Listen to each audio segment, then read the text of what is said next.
to another edition of the Sideline Junkie Sunday Rise. It's the big guy KG, sitting in with a full cast of characters this morning. We got the boss BJ. Howdy do. The lady of the show, the Swamp Queen Lady C. Good morning. And of course, the incomparable, undefeated, and undisputed, and unchallenged Midnight Rider. On the nines this morning with KG. It's your boy Midnight Rider bringing you traffic. Look, man, it's been a long night. I'm just getting up, so don't mind me. First and foremost, how's everybody doing this morning? That's what happens when you have to run 4 or 5 different boards at sex talk and slow jams in different cities across the United States. Well, I got to get the paper somehow, man. I do. I got to get the money. It's gonna be fun today. It sounds like you feel stuck in your midnight job. Yeah. No, I'm just congested. That's all. It'll clear up. Chocolate. It'll clear up. Don't worry about it. First and foremost, how's everybody doing? Fantastic. Heavy on the ish. I know you better stop mistreating them gerbils. Look, I got 4 ones, okay? I got 4 new ones. And, the other but 2 three of them can't. Three of them can't be for freaky shit. No more. You got one running. They didn't say that. That was not in the handbook.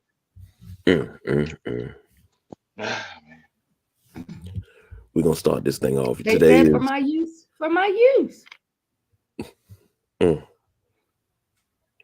All right, Richard Gere. Today should be a national holiday, but today is Super Bowl Sunday. And over the weekend, before the Super Bowl, they always announce the Hall of Fame class and, of course, the NFL honors. We're going to do the NFL honors first, and then we'll talk about the Hall of Fame class because I know we got a lot to say about that. We went over the nominees. The winners are Ron Rivera wins Salute to Service. Somehow, some way, Patrick Mahomes win MVP. I don't understand that. Dak Prescott won the Walter Payton Award. Justin Jefferson, Offensive Player of the Year. Where did you go, baby? Where did you go? Of course. Sauce. Garrett Wilson, Sauce Gardner. Patrick Mahomes. Brian Dable won Coach of the Year. Geno Smith won Comeback Player of the Year. I think that's one that they got right. Nick Bosa won Defensive Player of the Year. Garrett Wilson. So the Jets swept in the rookie category, which is surprising because I thought Seattle had some great rookies too.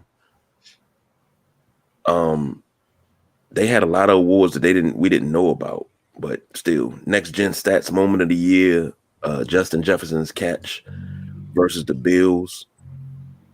The FedEx Air and Ground Players of the Year, Josh Jacobs and Joe Burrow. Bud Light Celly of the Year, which is okay. Bengals Roller Coaster Celebration in Week 18. That was dope. Deacon Jones Sack Leader Award, Nick Bosa. Assistant Coach of the Year, D'Amico Ryans. Art Rooney Sportsmanship Award, Calais Campbell. Angry Run of the Year, Damian Pierce. And Jim Brown Award for the Russian leader was Josh Jacobs. Head and Shoulders Never Not Work and Protection Player of the Year was for George Kittle versus the Cowboys. Now, with all of these winners, anyone stand out to you that you really didn't see going that way and you just kind of sort of was like, yeah, that wasn't a good pick? I think 2 things. I think they robbed Jalen Hurts of the MVP. I think he should have won that. No, don't get me wrong. Mahomes to lose, Tyreek Hill, and to him and Andy Reid to kind of redo that offense, not to have that bang bang player is amazing feat, and you could have made maybe a apply for Andy Reid to be coach of the year. And then the other thing for me is, I think the NFL has to get away from not allowing rookies to take the defensive and offensive player of the year. Well, Sauce Gardner should have won defensive player of the year. I believe he's the highest rated corner rookie in history as far as his grade. That is, we're not talking about a jet season. We're not talking about the second half of the season. We're talking about history. I think Sauce Gardner should have won defensive player of the year and rookie. Oh, they could have gave him defensive player of the year, and they could have, whoever was the runner up for all defensive rookie year, they could have gave that to them. I think they robbed Sauce Gardner of that. I got one more thing. Garrett Wilson winning. Look, the Jets are in a really good position. The horrible quarterback play they had, Garrett Wilson still winning offensive rookie of the year. It just tells you where the Jets are. If they can get a QB in there, just imagine what he's going to do. Yeah, that Buffalo window is going to close real quick. It's already closed. It's already closed. I forgot who I was talking to. The only person whose team wins 12 games, and he's already Dr. Doom, Dr. Death. But I get it, B. I get it. Frustration with your squad. But I think Buffalo's a running back away. But to the honors, I don't understand why you guys feel like it's robbery with Mahomes. Mahomes had to put together with duct tape. I mean, you had Kelsey, and then you had Juju, but then everybody else was just pieces of a puzzle. And I don't know if you would exactly take them to be on your team over anybody else. So I think what they did was masterful. And I agree with you, KG, that maybe Andy Reid should have gotten some Coach of the Year nominations out of this, because it was something that deserved. It was a hell of a coaching job. But I think Daboll did a better job just because he made Danny Dimes look like a real quarterback. And that team is going to be scary if they actually get any kind of offensive talent around him to play wide receiver or to play tight end. Well, I'm going to say this. Jalen Hurts should have been MVP because what he did to take Philly from middle of the pack to the Super Bowl means an absolute lot. And, it's crazy because I just really felt that they just kind of did him dirty because, everybody had been asking that question, oh, is he really the MVP or is just the team that good? Well, the team has to go through him. I think today's game is the antithesis of this argument. Like, I think you have two of the best players in the league at their position and with great value to their teams. So I think honestly, if they had said Jalen Hurts, I think one of us would have been on the show talking about they did Patrick Mahomes wrong. Not me. No, and I think maybe saying they robbed Jalen Hurts is a little strong. I think the NFL at times is too inconsistent with their award. Head over heels, they'll give the NFL MVP to somebody that that threw for 5,000 yards and this and another, and then they'll give it to somebody like Patrick Mahomes. I'm not saying he had a bad year, but it wasn't his years where he had Tyreek Hill and Kelsey and that offense was moving. That's not the same offense from those years. And I think he already, this is his second MVP award. Yeah, so it's like, and I think that's the problem I was talking about with Sauce.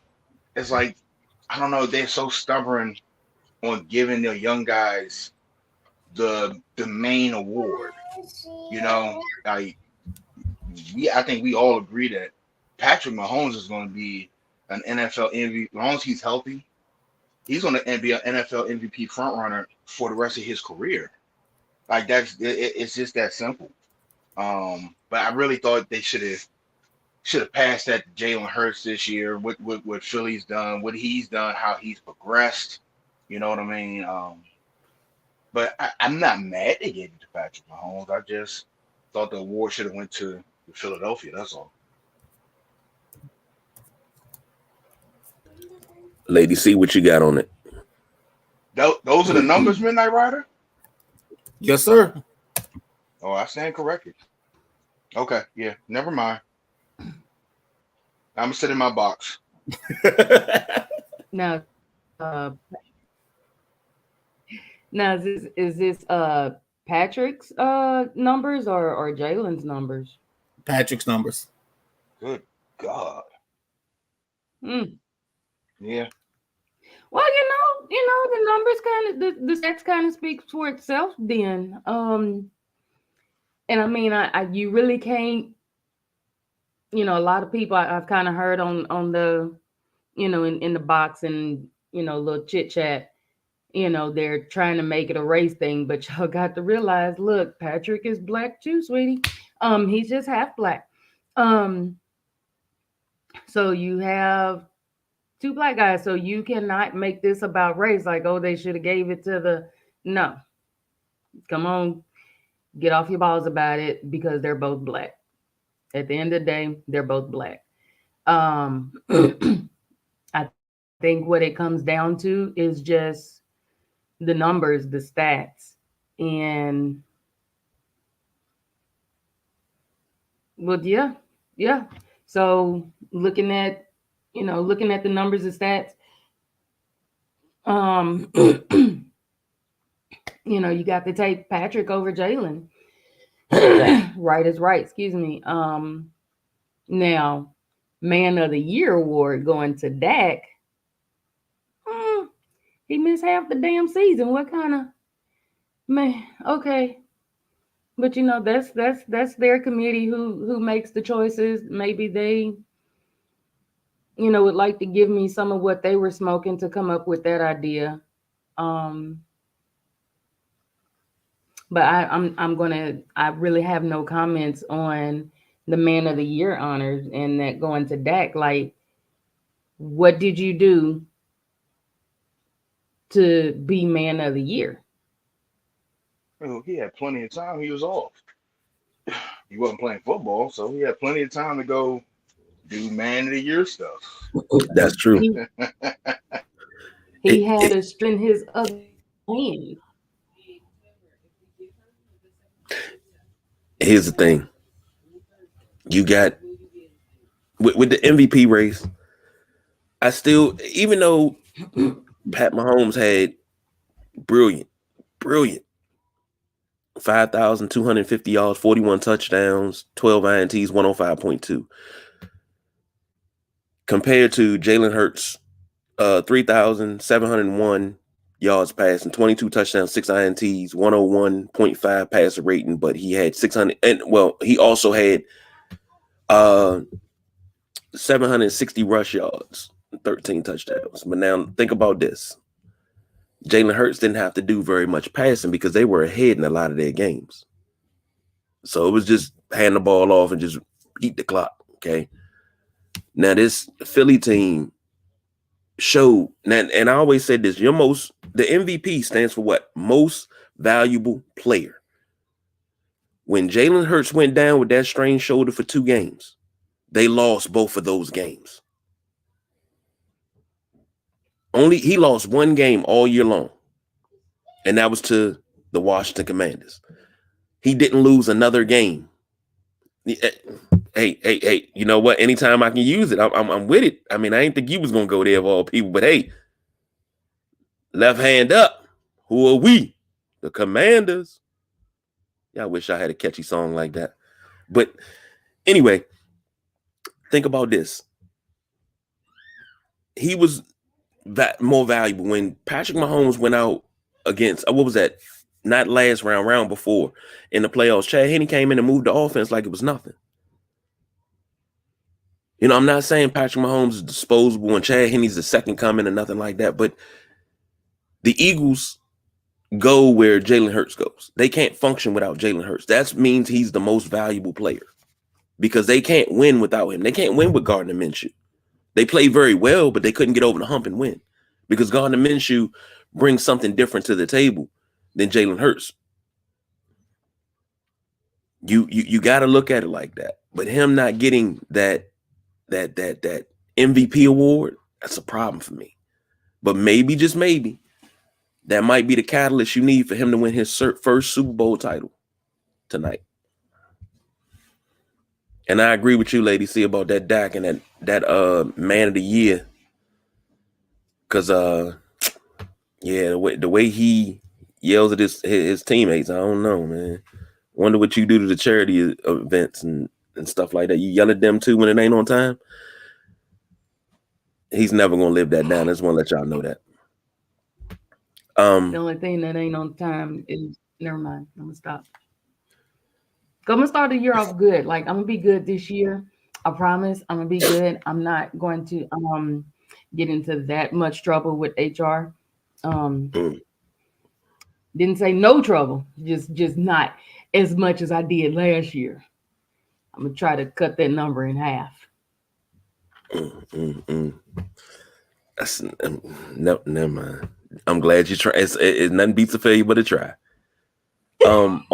Also announced at NFL Honors was the Pro Football Hall of Fame class of 2023, and that goes as follows: Rondé Barber, Darrelle Revis, Joe Thomas, Zach Thomas, DeMarcus Ware, Don Coryell as a coach/contributor, Chuck Howley, Joe Klecko, and Ken Riley all voted in by the senior committee.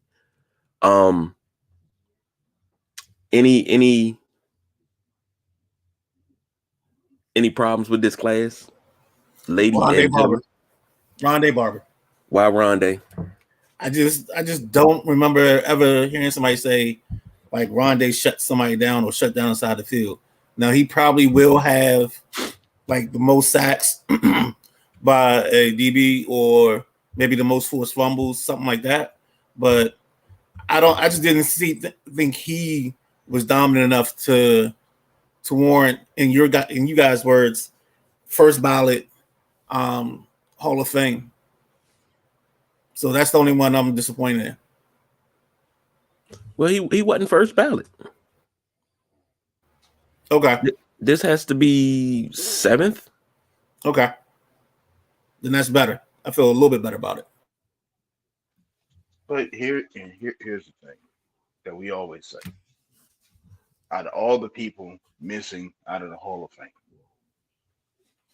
people like Rondé Barber shouldn't be going in, because there's other people that should be going into the NFL Hall of Fame. And the NFL Hall of Fame isn't as bad as the NBA Hall of Fame, but it is starting to become a little bit of a joke to me and more of a social media event now, with the whole knocking on the door and stuff. It just seems like the NFL, this is just me speaking, is losing their grasp on me as far as dominance. Like, I'd rather, like right now, I'd rather watch NFL news than an NBA game. You know what I mean? That's how, but it just seems to me, it's just like they're trying to monopolize on the social part of it and get, hip and, I think they're straying away from tradition. And you have this where you got this whole fiasco event of what the Hall of Fame is, and it's not supposed to be that. And they're still putting people in that shouldn't be in there. And we're off that. Look, Darrelle Revis Darrelle Revis, Joe Thomas, probably, whoever you talk to, 1, 2, or 3 tackle in all his years, every year he played. Bad team, bad Cleveland teams. But yeah, I could have went without Rondé Barber. See, I gotta disagree. Now I've watched Rondé and Tiki since they were at Virginia. I watched them their whole entire career. And Rondé Barber, his NFL records include, just like the Midnight Rider said, only playing NFL history with 45 plus interceptions and 25 plus sacks. Most consecutive starts by a cornerback, 209, and most consecutive starts by a DB, 224. And as far as The interceptions list. What did Rondé finish at? 47. So he's down the list a little ways. He's way down the list. He's not even top 35. So I get what you're saying, but I think it was I'm not gonna say long overdue, but I think that was the right pick. So I think it's funny For me how. personally, I kind of feel like the. Go ahead. Go ahead, Ben. No. you go. You run it. Oh, thank you. I think like the overall the selection process is starting to be about as weak as the playing process on the field. They're changing the rules to, how to tackle. Like, yes, we got to change the rules of how to tackle, but you're making it you being pancake with everybody. You're being pity pat. So it's like everything's just going to go down to 2-hand touch or maybe just flag football in the future, full pads and flag football intertwined. So can't nobody get tackled because nobody knows how to tackle. But I think they're just kind of, this is what, how many years are we into this Hall of Fame? They're tired. Everybody not This putting is up year what they, 50, I believe. yeah. And you're only putting in 9. We're only putting in 9. And hell, you got to go way back when to whenever the Steelers had they first, like to when helmets were first invented to get a player. Like, I think at this point they're just putting names in the hat and just rolling around like, all right, fuck it, let's roll with it. Because as much as I like Rondé, I don't think he should have been in there. I think we're getting to the point with some in the Hall. This is becoming the Hall of Pretty Good, not the Hall of Fame. Like this isn't the room where you walk in the room and it's the best of the best. It's the pretty good of the already in there. Say that again. The best of the best are already in there. I don't know if they all are in there, and I think that's where the popularity contest comes in, and that's where I think Rondé Barber is in over Brian Mitchell or Joe Jacoby or even Devin Hester. I mean, you got to talk about guys that change the game in certain ways, change the way you play it, change the way you view it, and when you're not putting those people in, you're having a problem because now with Zach Thomas in, I don't see a reason why London Fletcher shouldn't be in, because they're pretty much the same kind of guy. And I wasn't even a big fan of Fletcher getting in. So I feel like they're just letting some pretty good guys in that shouldn't be in there with the game changers and the people that dominated the game of football. Here's my thing. Oh, go ahead, B. No, I was saying I agree with that 100%. It's just you go in there and you go to the cornerback section and you see Deion Sanders, which is the gold standard for cornerback, or one of the gold standard. Then you see Rondé Barber in the same section. It doesn't go together. You know what I'm saying? He's not. That's what I'm saying. And I've been saying this for a while. You can't put Deion Sanders. You can't put Jim Brown, and then you put Rondé Barber in, or you put what's the boy the tackle that got in for Jacksonville? Tony Baselli. Tony Baselli. Terrell Davis, Zach Thomas. Those guys don't go with those other guys. To me, it's insulting to the top tier guys to see these guys bust in there, them wearing a gold jacket with you. It's insulting. They're just like the Midnight Rider said. This is a Hall of Pretty Good, and it shouldn't be that way. It's okay to have a year. It's like, yeah, none of these guys are getting in. We're not having a ceremony. It's just that simple. And they're going to get to a point soon, like the NBA. They just letting anybody in. You cross somebody over really good, if you had good handles, you get in the Hall of Fame.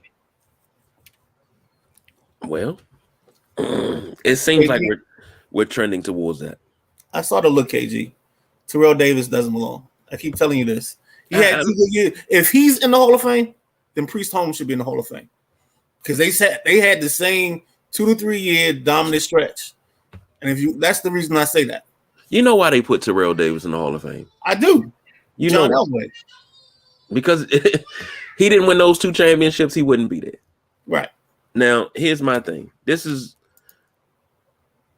what out of everybody that was elected, I'm totally on the other side. Ken Riley being a senior elected, that's a problem. And I'm gonna tell you why it's a problem. If we want to look at top 10 in interceptions all time, Ken Riley sits at 5. He's tied with Charles Woodson. Everybody else from number 1, Paul Krause, all the way down, and we're just gonna go to 10, and that's Dick LeBeau.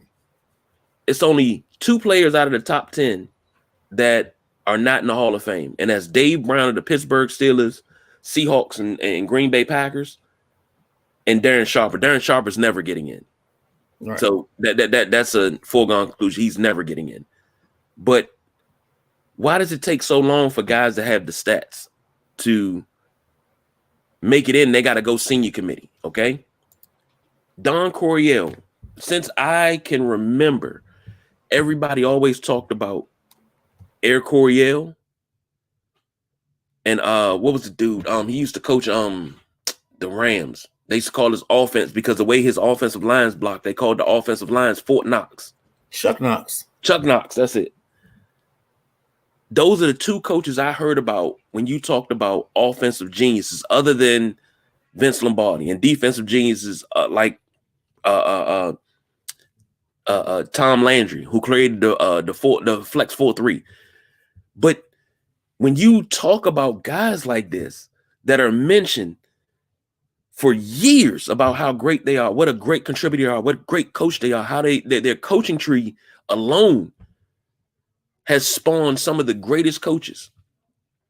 You know, you got the Sid Gilman coaching tree that's still running deep. The roots are still deep now because you got guys that are coming off that tree still. When you talk about Don Coryell, you have guys coming off that tree even now. And it took a senior committee vote for him to get in. Like, yeah, I'm sorry. He had to go in as a contributor. He should have been in years ago. Chuck Howley, I was on the fence until I looked up Chuck Howley's stats. He shouldn't have never been on the senior committee. I mean, you know, I'm not saying, oh, you win NFL MVP, you automatically. I mean, I'm sorry, you win Super Bowl MVP, you automatically in the Hall of Fame. I mean, he won MVP in one of the most sloppiest Super Bowls. But, you know, he still had great stats otherwise. And they lost. That'll come up later. Well, actually, that came up early this week. Only player to win a Super Bowl MVP on a losing team. Joe Klecko is probably the one that I'm really like, what the hell? Think about this. If you look at Joe Klecko's numbers compared to Mark Gastineau, because Mark Gastineau was the guy in the New York sack exchange. You put Klecko in instead of a Jacoby, instead of a London Fletcher. You know, we can't get the special teams represented at all in the Super Bowl. So, you know, we're not getting Steve Tasker in. We're not getting any of these things. But it's just, I agree with what was said. This has become the Hall of Good. And the great players go in, but it's like it's so many great players, few and far between. But then on top of that, the great players that you do have, it's like they're shoved in your face so much. And a lot of players are made to be great that really aren't. Once you look at the numbers and you look, okay, they made a few good plays, but, you know, it all depends on the relationship you have with the media. Let's put it that way. Let's call a spade a spade. That's what kept T.O. out and not being a first ballot. That's what kept Chris Carter out. That's what kept Art Monk out. It's so much. So Next one. Let's do some Super Bowl trivia before we throw these picks in. See if you guys can win $10 real quick.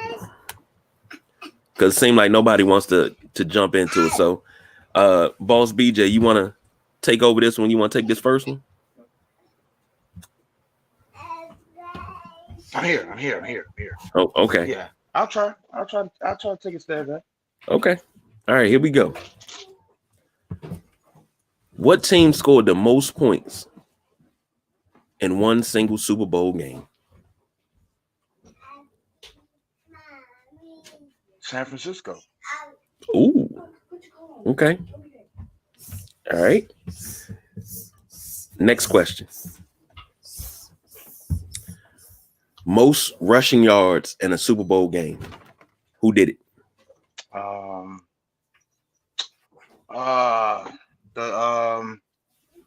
Wasn't it the Redskin running back? I can't think of his name. I'll give you that. I can't think of his name. The Redskin running back. It's Timmy Smith. I'll give you that. Timmy Smith. Thank you. All right. Super Bowl 7 MVP. Super Bowl 7 MVP. Oh, no, you got me there. I can't even. Is that Chuck Howley? No. Oh, okay. Count the Super Bowls and remember who was in what. Chuck Howley was Super Bowl 5. Super Bowl 7. I give up. Jake Scott. Jake Scott? Yeah. He intercepted 2 passes. Perfect. That was the 17-0 Dolphins. Perfect team. And I'm not looking at anything. I'm telling you all this off the top of my head.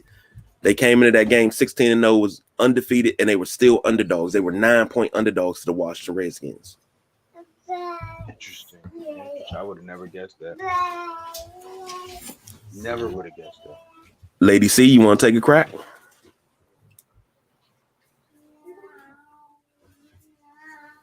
All right, let's see what I got. You got 5 seconds. I seen you reach for something. Don't try to Google it. No, I have nothing. I got my flash right here. So it's empty. So Yeah, you're gonna need it for these questions. All right. I'm gonna recycle some questions that we had earlier in the week. First non-QB to win Super Bowl MVP.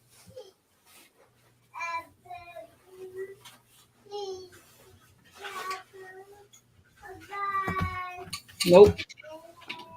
Yep. Nope. Just automatically nope. Yeah. No. Pass. Pass more. Damn. I'm gonna take who is hell no for 200, Alex. Okay, let me ask you a question. Are these questions too hard? No, I think you got to realize, like, we're on 57. We lived through 40 of these, or whatever your age is. I know I've gone through 47. So it's like some of the stuff starts getting, like, it starts getting mingled up. Like you said, Super Bowl 7, and I was struggling to remember who was in Super Bowl 7.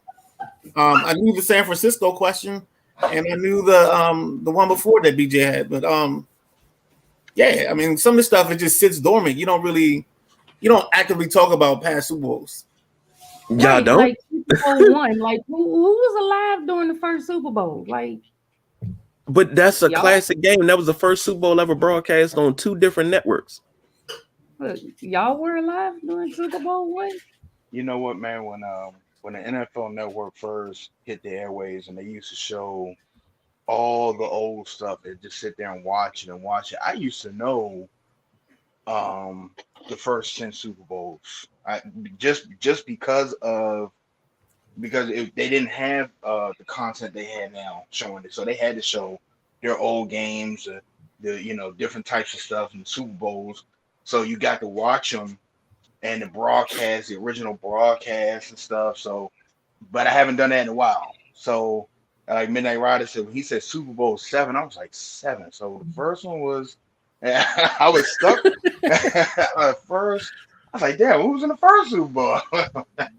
So, But yeah, when you're not using that information, and when you're somebody like me trying to cuss out the Buffalo Bills in a podcast that I haven't done yet, is that information is sitting under some brain cell that's chilling, and somebody turned the lights out on it.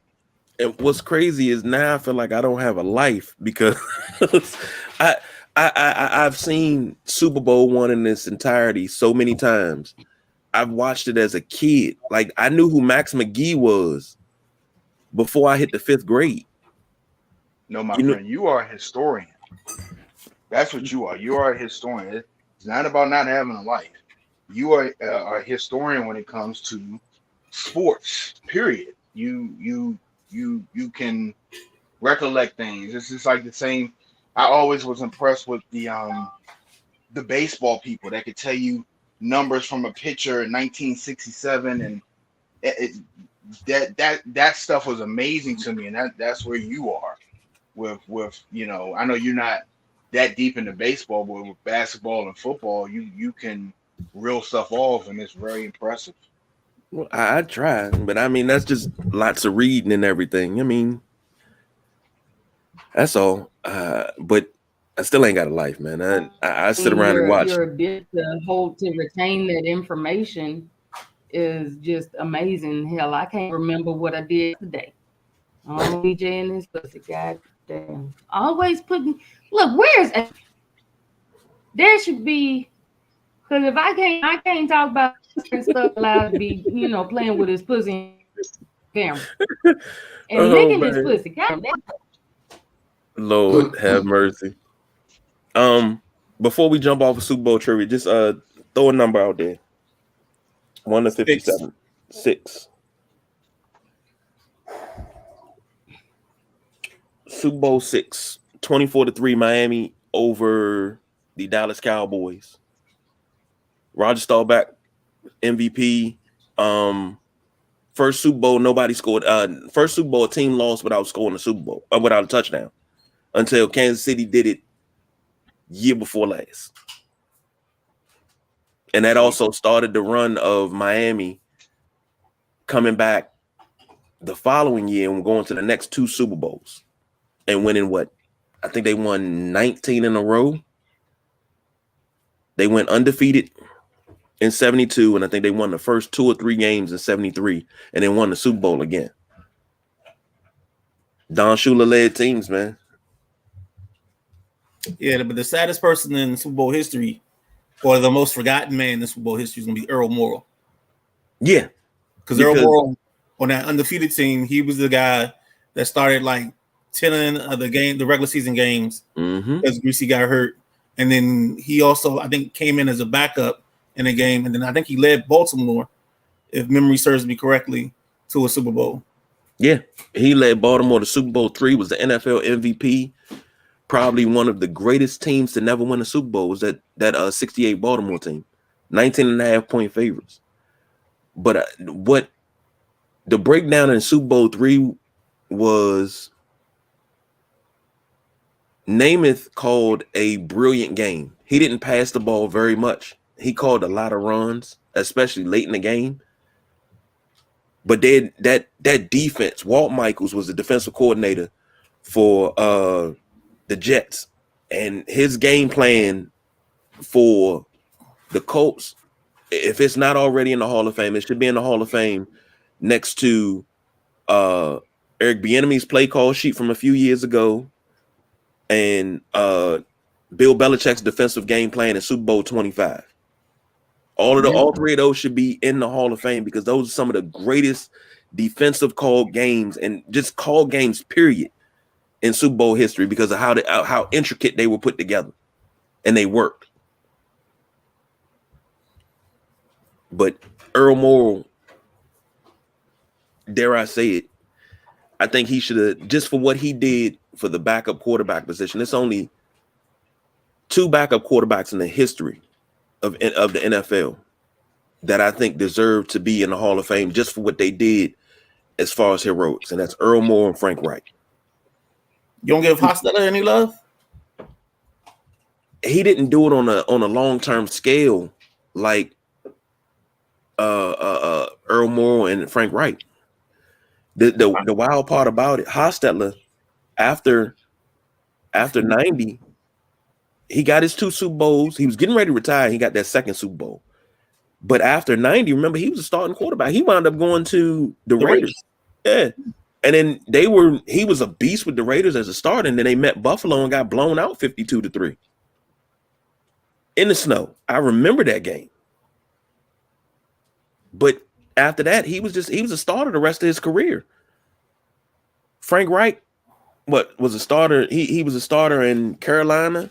Mm-hmm. He was a starter in Detroit for a little bit, but he was already past the time he should have been a starter. If he would have left Buffalo in 93 instead of 98, it would have been a different thing. But I'm sorry, he left in 96. If he would have left before that, long before that, he would have had a market. Same thing with Scott Mitchell. If Scott Mitchell would have got out from behind Dan Marino a long time before, I think he would have had a better career because he could actually be a starter in the league. But these are just my opinions. Earl Morrall, he showed that he could be a starter. And he was a journeyman. He bounced around from San Francisco to the Giants to the Lions before he landed in Baltimore.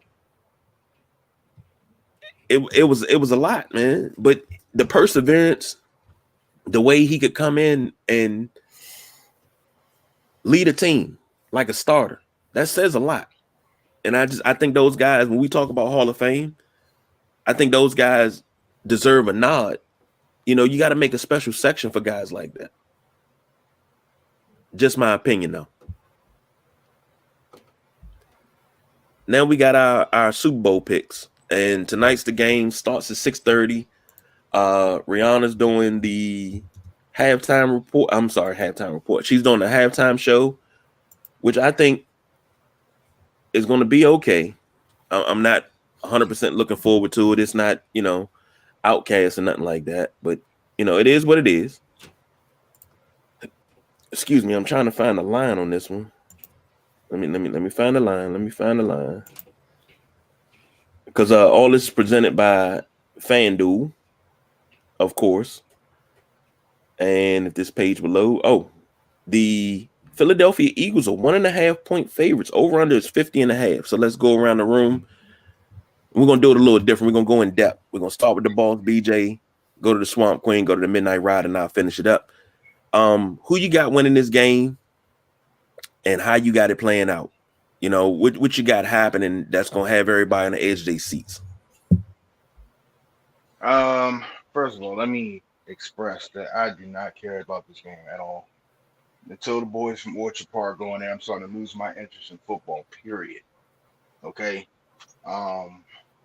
But with that being said, I think the Eagles are, how do I say this? The Eagles are the more complete team. The team that has the depth, that has a better defensive setup. They have on paper, they're the team.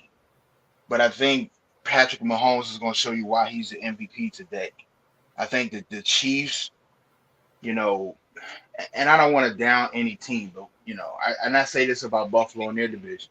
When you play the Giants twice, when you play the Commanders twice, when you play the Cowboys twice, your defense looks superior until you play somebody that you like, you get hit in the mouth a couple times. Like, you ain't see what we did to the Commanders and the Cowboys?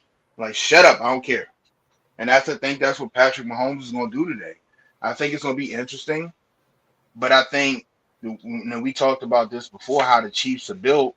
I think if Mahomes can get, which I think he will, the Chiefs up, and then the Eagles have to play behind and play that game with Jalen Hurts running and Miles Sanders, they're going to fall behind, and that they're not going to be able to play their style of ball. They're going to fall right in the Chiefs' hands, where the Chiefs are up, and then those defensive ends and the defense for the Chiefs can pin their ear back and make Jalen Hurts pass the ball. That's going to be, if Jalen Hurts can pass the ball, then we're talking about, a different game. But I think if you put him in a position where he has to throw 35, 40 times to keep up with Patrick Mahomes and the Chiefs, I think you got the Eagles losing, and I think it's like 41-31. I think it's going to be a big boy shootout.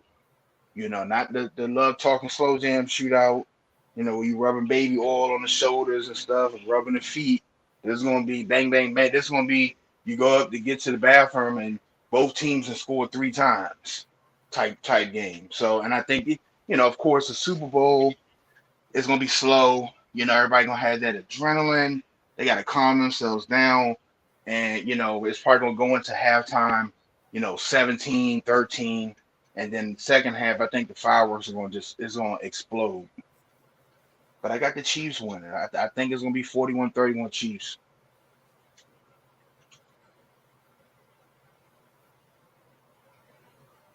Lady C, what you got?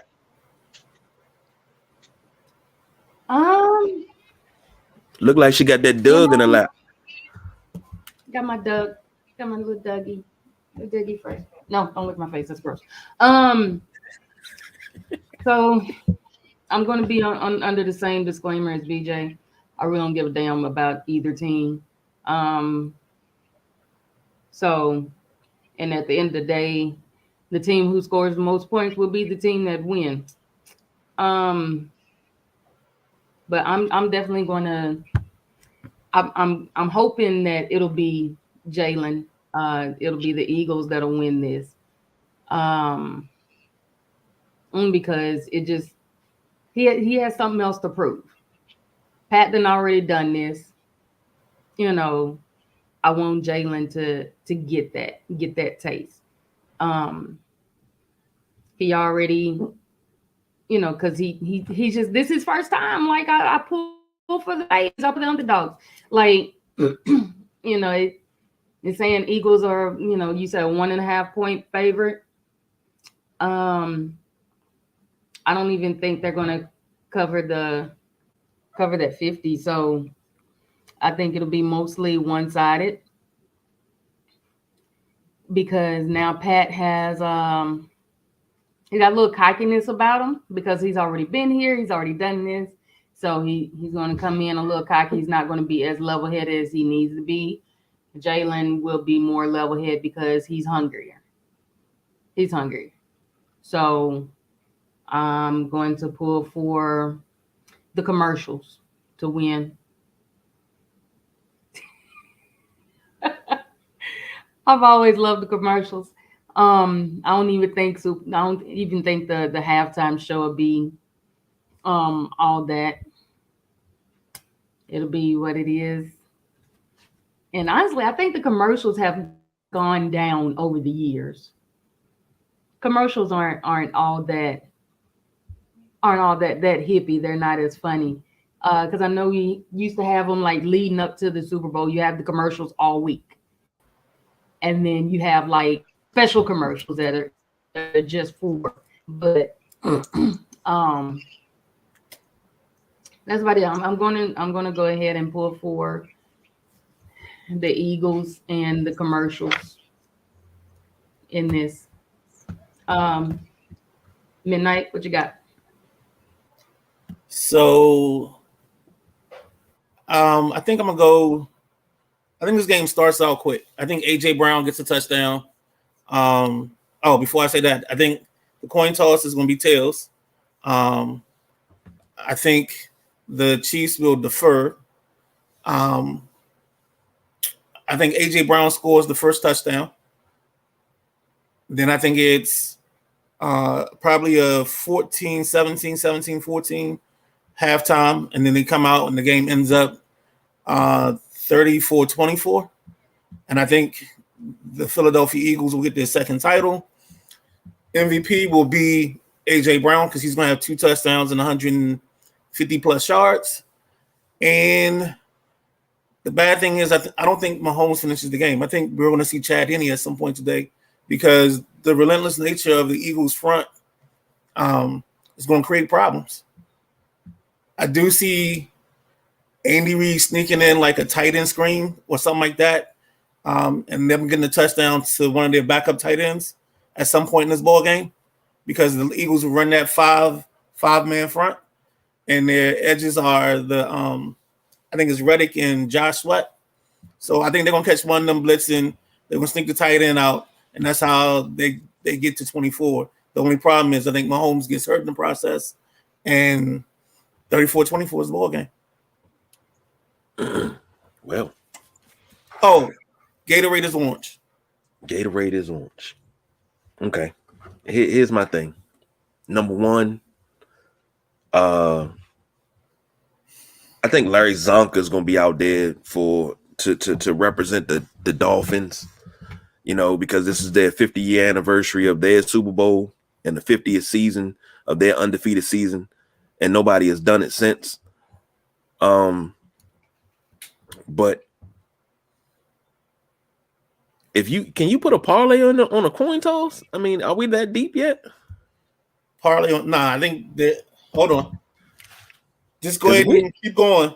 We that deep. I mean, that might be something to look into. You can bet on anything.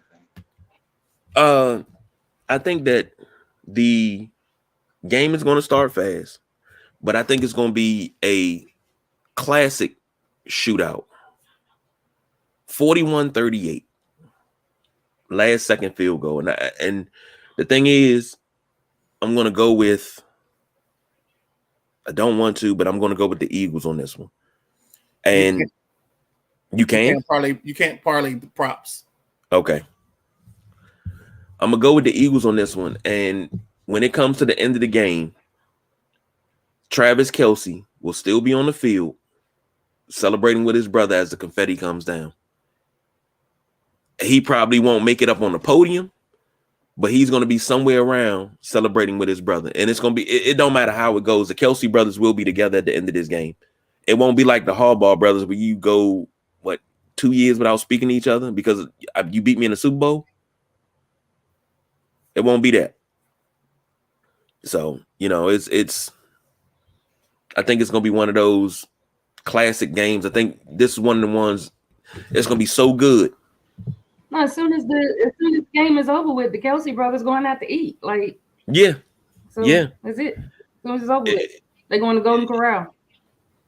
One of the things that I love after the Super Bowl, when you got a coach, especially if it's two coaches that coach together or two coaches that came up in the same system or something like that, and they coach against each other in the Super Bowl. And when the game's over, it's no hard feelings. It's no stern handshake. It's an embrace at the 50. And then they walk off the field together. A la Bill Walsh and Sam Wyche. Bill Walsh's last NFL game, Sam Wyche grabbed him and they walked off the field and they talked about how great of a game it was. And, Sam Wyche had to hold Bill Walsh up because he was so emotional because it was his last game.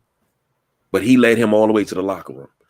That's what you're going to see from the Kelce brothers today. It may not be as emotional, but it ain't going to be no hard feelings. And I say 41-38. Eagles, Jalen Hurts is your MVP. He will throw 4. He will show that he can play quarterback, y'all. He will throw for anywhere between 375 and 400. And he will be efficient. Now, I'm not talking, I got to throw. No, it's going to be a lot of deep shots taken. As long as A.J. Brown wheels are healthy, a lot of deep shots. Devontae, what's the boy named? Devontae Smith. Skinny Batman. Yeah, it's going to be a lot of rack yards today. So I hope everybody enjoys it. And I'm with Lady C. I want to see the commercials too. But as a fan, I want the fans to win. I don't want this to be no snooze fest where it's like 35-6 in the first half. I mean, but we seen 28-3 and everybody was ready to go to bed. And then all of a sudden they came back. So, but whatever you do, please stop believing this NFL script bullshit. Because if you believe that, go put a parlay in on it. If you win on that parlay, I'll believe it. But ain't nobody putting that type of stuff in on no parlay. Y'all swear it's a script, but it ain't. I just wish they would stop that, man. It's not becoming. So, final thoughts before we get up out of here.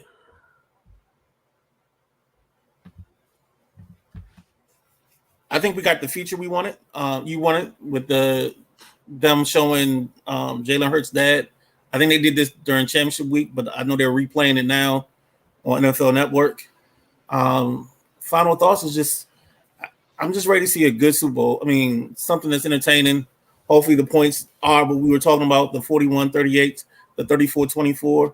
And I'm just happy to see whatever quarterback comes out of this is going to be a black quarterback, of course, winning it. So I do have some caution and some concern because if Mahomes loses, he'll be 1-2 in Super Bowls. And I wonder what narrative is going to get made up to talk about him in that situation. Yeah, he has MVPs, but are they going to start trying to say he can't get it done because he's only won? That's the question I start wondering about.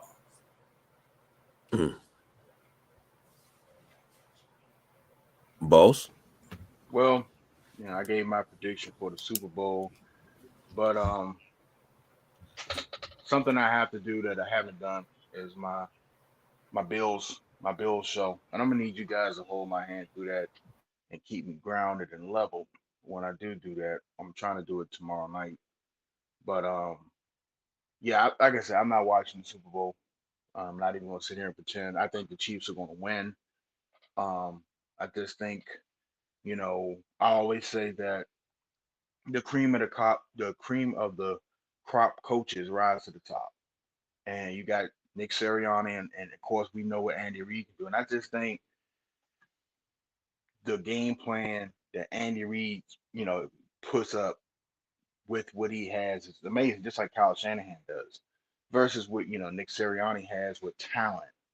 I don't think he's going to be able to out coach Andy Reid, out talent Andy Reid, maybe. If if the worst case scenario happens and that high ankle sprain starts bothering Mahomes, then of course they're shit out of luck. But I just think the Chiefs are playing a better chess game, and they'll be ready for whatever the Eagles throw.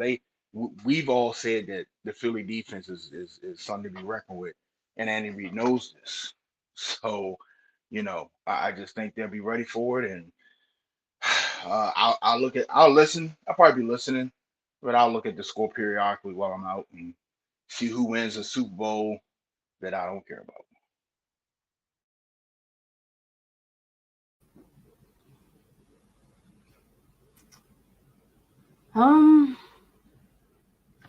So I'm overall sad because football season is one of my favorite times of the year, along with Mardi Gras. But I'm sad that it's the end. I don't like seeing that, but it does give way to other sports, other athletes that need their spotlight. A lot of things went down this season that I did not agree with. More particularly, Sean Payton going to the fucking Broncos. I'm sorry, freaking Broncos. Whatever. Fucking Broncos. I hate it. And, I'm still waiting on one of you guys to come and pick my ass up off the floor because this is heart attack worthy news to be recovering from. But I hate it. I'm not really going to be watching it that much. Hell, I'll be at work, so it really doesn't matter to me today because shit, my people ain't in it. Not even the other teams that I like are not even in it. So it is what it is. It's just a game. Don't eat yellow snow. February is Heart Health Month. Heart Health, along with Black History Month, is also Heart Healthy Month. So make sure your tickers are tick-tocking, and go get your cardio, your hearts checked out, guys. Most definitely, because I'm already doing that, and my goal is to get my heart even more healthier than what it is. And I am on a good clip with that because I am losing weight and my doctor's very proud of me. So I just hope it's a good game and I hope everybody enjoys it. Get you some good food. And you speaking of the Sean Payton going to the Broncos, former Broncos coach, Vic Fangio, and he's getting ready to go to Miami to be the DC down there. And he signed a 2-week contract with the Philadelphia Eagles to help them beat the Kansas City Chiefs. And when the boss BJ sent it to me, the first thing I said is where they do that at. Like, we signed 2-week contracts to help you beat somebody else. Like, the fuck? I don't want to help you beat anybody. Am I going to get a share of the winnings? Am I going to get a ring for that? Yes, he will get a ring. You serious? I think he'll get. I think forgot if it was Everyone Shepard that's on or track. whatever. Yeah, he'll get Everyone a ring that's on contract gets their winnings. Wow. Even the damn towel boys, water boys, they get their ring too. I know Everybody's on everybody in the contract. organization do, but God, dog. You on contract, you win, you get it. Okay. Well, shut my mouth and call me Susie. Well, that's all our And time they for may even now. get you a Hall of Fame bid too. You say it they get you may what? They may even get you a Hall of Fame bid too. Look, they letting everybody else in. Might as well. So that's all our time.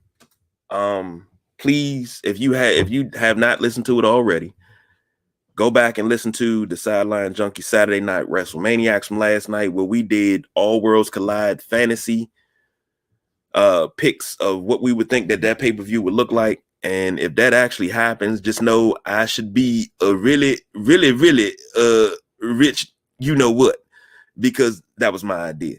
But go back and check that out. Before we go, let me say this. I said this last night. Let me say it while I got y'all here. On Friday, made 5 years of Sideline Junkies. It made our 5-year anniversary of being organized and doing this, even though we've been doing it longer than 5 years. So to everyone sitting here, everyone at home, I'm personally going to say thank you, because without you guys, you know, we wouldn't be doing this the way we're doing it, because everybody has ideas. And to the boss BJ, you know, the creation of this, putting this talent together, you know, thank you. So happy anniversary to everybody.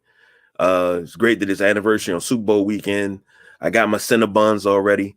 I just got to go get me some pizza later, but thank you. So until next time, you know this motto. We don't do no overtime. We are out of here. Jesus.